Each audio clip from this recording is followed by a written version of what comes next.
تو یہ جب ہوگا جب ہم نیت بہتر بنائیں گے بیٹھنے سے پہلے کہ ہم مزے لینے کے لیے نہیں بیٹھے ہیں، کچھ سننے کے لیے بیٹھے. اور دوسرا یہ ہے کہ یہ سب کرنے والا پروردگار ہے نا.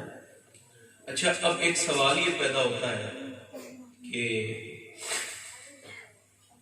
آپ سمجھ رہے ہوں گے کہ آپ لوگ یہاں خود آئے ہیں اور میں یہ سمجھوں کہ میں تقریر خود کر رہا ہوں، یا یہ پروگرام کرانے والے سوچیں کہ ہم نے پروگرام کرا دیا. تو یہ تینوں سمجھنا، جو تینوں طرح کا جو سمجھنا ہے، یہ کم سمجھی ہے. ہاں، آرام سے سکون سے بڑا آرام سے ماحول بنائے. کہاں جانا ہے بھائی؟ اچھا اچھا، آئیے آپ سے. اور کسی صاحب کو جانا ہے؟ جب ہم کسی سے پوچھتے ہیں بھائی کہاں جانا ہے تو وہ ہاتھ ہلاتا ہے. اچھا، اس کی وجہ یہ ہے کہ اس کے آداب ہیں. یہ جو محفل ہے نا، اس کے کچھ آداب اور اصول ہیں.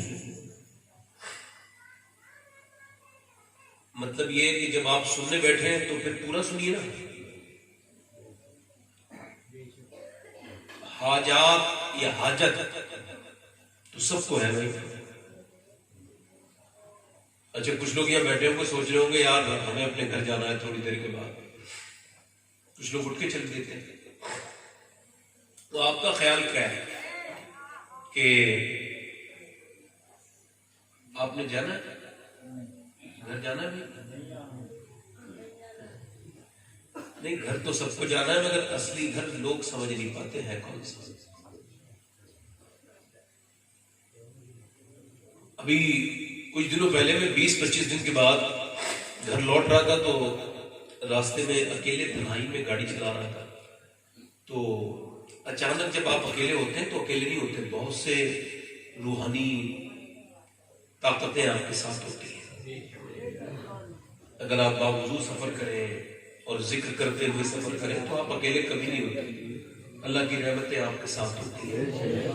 تو چلتے چلتے وہ اچانک خیال آیا کہ 20 دن کے بعد یا 15 دن کے بعد گھر لوٹ رہا ہوں، گھر پہنچوں گا، بچوں سے ملوں گا. تو پھر اچانک خیال آیا کیا واقعی میں وہ تیرا گھر ہے؟ پھر ایک اور اندر سے زمین نے جواب دیا نہیں، وہ تو میرا گھر نہیں ہے. تو پھر تیرا گھر کون سا ہے؟ تو پھر اچانک سے ایک جواب اور آیا، میرے گھر کے بارے میں تو مجھے پتہ ہی نہیں. یہ زمین بھی میری ہے، وہ زمین بھی میری ہے، یہ مکان میرا ہے، وہ دکان میری ہے، یہی زندگی بھر کرتے تھے. یہ گھر میرا، وہ زمین میری ہے، اس پہ میرا دعویٰ، اس پہ میرا دعویٰ.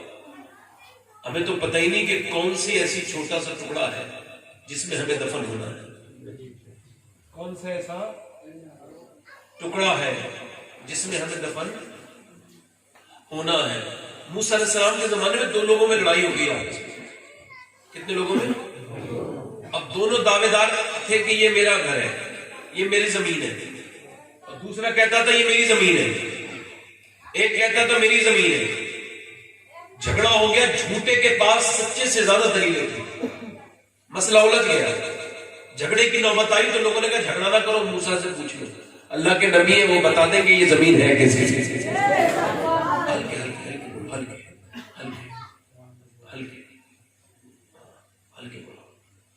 تو موسیٰ علیہ السلام کے پاس لوگ گئے، کہنے لگے حضور یہ کہتا ہے یہ زمین میری ہے اور یہ کہتا ہے یہ میری ہے، اور اس کے پاس بھی دلیلیں، اس کے پاس بھی دلیلیں، دونوں کے پاس ثبوت ہے.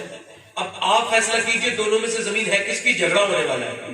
تو آپ نے فرمایا کہ لاؤ دونوں کو. دونوں آگے. تو ایک آدمی الگ بہت زیادہ چالاک بن رہا تھا، اس نے الگ جا کے کہا موسیٰ علیہ السلام سے کہ آپ ایسا ہے دونوں کی باتیں الگ الگ سن لیں. اب جو آپ کو پتہ الگ الگ بات سنیں گے تو پتہ چل جائے گا کس کی زمین تھی. تو آپ نے فرمایا مجھے کہ ضرورت پڑی الگ لے جانے کی، میں کیوں ان لوگوں سے پوچھوں؟ اس میں سے ایک تو ضرور جھوٹ بول رہا ہے، تو میں ان سے نہیں پوچھتا، میں تو زمین سے ہی پوچھ لوں گا کہ وہ ہے کس کی. موسیٰ گئے. یار جن زمینوں کے لیے قتل ہوتے ہیں، جن زمینوں کے لیے انسان کی جانیں جاتی ہیں، وہ زمین جو آپ جسے اپنی سمجھ بیٹھے ہیں، آپ ذرا ذرا سی مینڈے اور ڈول کاٹنے کے چکر میں قتل ہو جاتے ہیں. وہ زمینیں اس کی ہے، سنو. وہ کہنے لگا یہ میری ہے، وہ کہنے لگا یہ میری ہے. دونوں میں جھگڑا. موسیٰ علیہ السلام بولے چلو میں زمین سے پوچھ لیتا ہوں. بولے اے زمین تو کس کی ہے؟ اللہ اکبر. جب زمین کو آواز دی نا موسیٰ نے تو زمین بولی، ایسا بولی کہ تمام لوگ رونے لگے، سب پہ خوف طاری ہو گیا. زمین بولی موسیٰ نہ میں اس کی ہوں اور نہ میں اس کی ہوں، بلکہ یہ دونوں، بلکہ یہ سب میرے ہیں، میں ان سب کو کھا جاؤں گی اور ان کے جیسے کتنوں کو کھا چکی ہوں. اے زمین میری ہے. ارے کس کی زمین؟ کس کا مکان؟ کہ جن کا انتقال ہوا ہے وہ مکان اور زمین والے نہیں تھے؟ اچھا آپ تو میں کیا کہہ رہا تھا کہ آپ کو گھر تو نہیں جانا؟ جی نہیں. میں کیا کہہ رہا تھا کہ آپ اگر یہ سمجھ رہے ہو کہ آپ خود سے یہاں بیٹھے ہیں تو آپ غلط سمجھ رہے ہیں. میں سوچ رہا ہوں کہ میں خود سے یہاں بیٹھا ہوں، میں تقریر کر رہا ہوں تو میں غلط سمجھ رہا ہوں. روایت سنیے، ایک بار موسیٰ علیہ السلام سے اللہ نے فرمایا موسیٰ تیرا سب سے زیادہ قریب دنیا میں دوست کون ہے؟ عرض کرنے لگے وہ مولا وہ جو درزی ہے اس سے میری دوستی ہے. اللہ نے فرمایا تو اس سے کچھ مانگے گا تو وہ تجھے دے دے گا؟ عرض کی جب دے تو دے گا. جب پھر اس سے سوئی مانگ لے گا.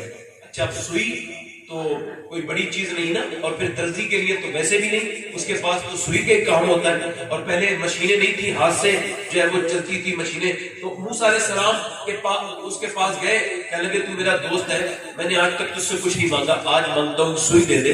تو اس نے کہا کہ میں سوئی نہیں دوں گا. کہنے لگے تو میرا دوست تو بڑا پرانا ہے، ارے سوئی کیوں نہیں دیتا؟ کہنے لگے میں نہیں دوں گا. لگے یار دوستی بڑی پرانی ہے میری تجھ سے، اور میں محل سے تیرے لیے تحفے لا کے دیتا ہوں، یار دے دے. اس نے کہا نہیں دوں گا. اللہ. موسیٰ واپس چلے گئے. اللہ نے فرمایا موسیٰ مل گئی سوئی؟ عرض کی مل تو گئی مگر ایک بات سمجھ نہیں آئی، وہ پہلی اس نے مجھے دی نہیں. رب نے فرمایا دوسری بار جا. موسیٰ گئے، جا کے بولے یار تو میرا دوست ہے، مجبوری کے تحت مانگ رہا ہوں سوئی دے دے. اس نے دوسری مرتبہ میں پورا ڈبہ سامنے کر دیا. موسیٰ جتنی سوئیاں چاہو اتنی لے لو. موسیٰ نے ایک سوئی اٹھائی، رب کی بارگاہ میں پہنچے. رب نے فرمایا مل گئی سوئی؟ رب اس بار مل گئی، مگر سوال یہ پہلے بالکل صاف منع کر دیا، اس بار سارا ڈبہ سامنے کر دیا. سمجھ نہیں آئی؟ رب نے فرمایا موسیٰ بات یہ پہلے اس کے دل میں نہ دینے والی بات بھی میں نے ڈالی تھی، اس بار دینے والی بات بھی میں نے ڈالی ہے. آپ بیٹھے نہیں ہیں، آپ کے دل میں بیٹھنے والی بات میرے رب نے ڈال دی ہے. آپ کے دل میں دیکھیے، مجھے اگر کوئی بالکل کچھ نہ نوازے نا تو مجھ کو غصہ نہیں پڑتا. کوئی بالکل سبحان اللہ نہ کرے میرے اوپر غصہ نہیں پڑتا، کیونکہ کوئی اللہ میرا اکیلے کا تھوڑی ہے، وہ سب میں مانے گا. جب آپ اللہ کو پاک کہتے ہیں تو اس کا نتیجہ یہ ہوتا ہے کہ آپ کی زندگی میں پاکیزگی پیدا ہوتی ہے. اللہ کے رسول فرماتے ہیں قیامت کے دن ایک بندے کو اللہ بخشے گا تو وہ کہے گا مولا میں یاد نہیں آتا کبھی میں نے تیری کہنا مانا ہو، پوری زندگی میں کبھی تیرا کہنا نہیں مانا، میرے رب نے مجھے بس ہو دیا. تو رب فرمائے گا او بندے تو بھول گیا، مگر تیرا رب بھولنے سے پاک ہے. ایک رات تو نہ سویا تھا، سوتے سوتے تو نے کربٹ بدلی، اور کربٹ لیتے لیتے تو نے کہا تھا یا اللہ تجھے تو نہیں ہوش تھا، مگر تو نے جیسے یا اللہ کہا مجھے اتنا پیارا ہے تیرے اوپر، میں نے اسی وقت تجھے بخش دیا. تو بس مجھے کوئی ڈسٹرب نہ کرے. اب ڈسٹرب کیسے ہوتا ہے؟ کوئی بولے گا آپس میں، کسی کا موبائل بجے گا تو میں ہر اس حساب سے ڈسٹرب ہو جاؤں.